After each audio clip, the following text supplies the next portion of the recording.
What's up, everybody? I am taking a break from my finals and all the papers I have to write to show you guys the deck I've been working on. It is a birthing pod deck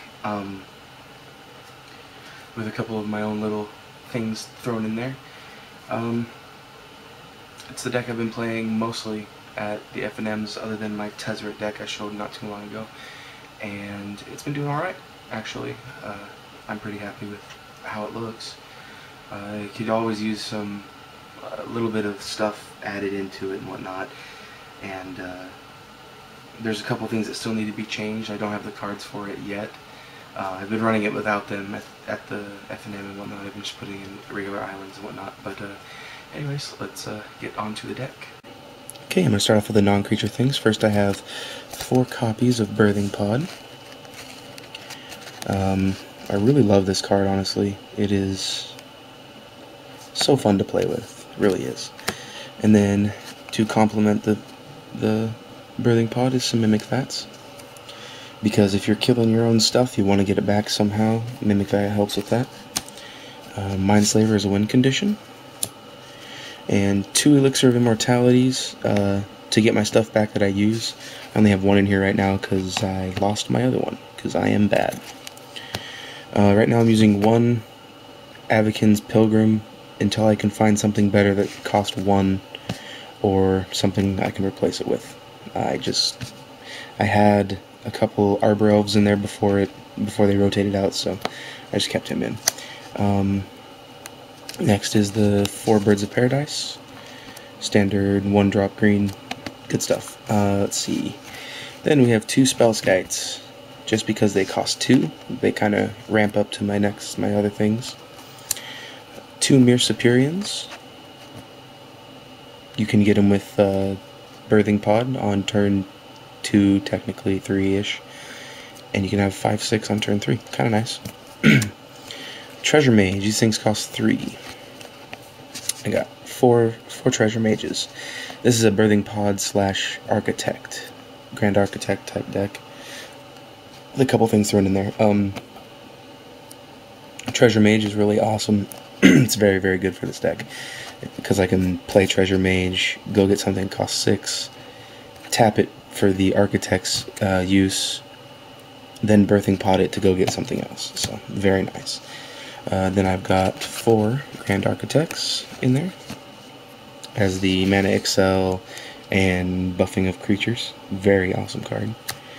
Okay, then I'm playing 4 Solemn Simulacrums. I don't know if 4 is the right number, but they're really good in a deck that you can get rid of them on your own. So, yeah, these are awesome.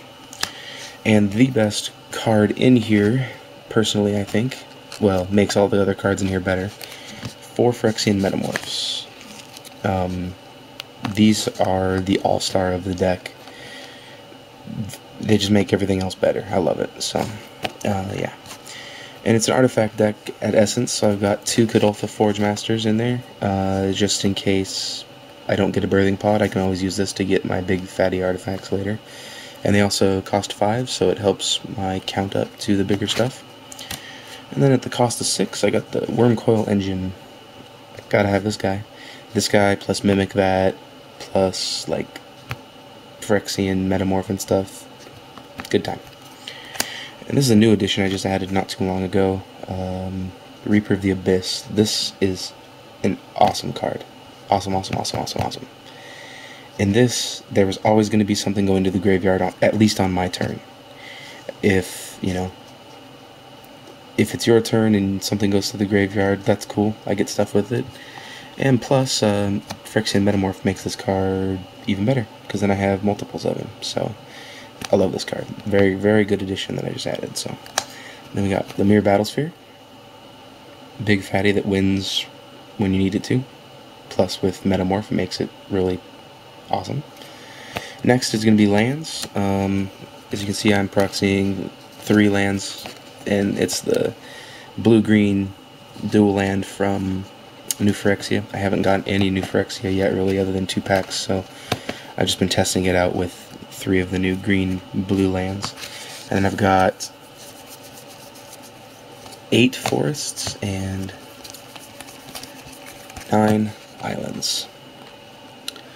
For my sideboard, I'm using 2 Blade Splicers, just in case you go up against a really fast aggro deck and you need to get those golems out there. This works really well, and you can get it out pretty fast with a Birthing Pod. An extra Forgemaster, just in case. I'm using 1 Beast Within right now, just if I need that destroy effect, which I hardly ever side this in. I honestly just put it in there just to up my count to 15. Mana Leak, I usually side this in against super control heavy deck. Phyrexian and Jester, he's in there because if they play with bigger guys than me and I have no way of getting rid of it, this is my key. And he costs 7, so I ramp up from whatever. I ramp up from Wurmcoil Engine and stuff like that. So this is my key to destroying stuff. So, and then I have 2 Green Sun Zeniths. This is in there just in case I find myself not drawing like my 1-drops that I need. And then I also put these inside Noxious Revivals.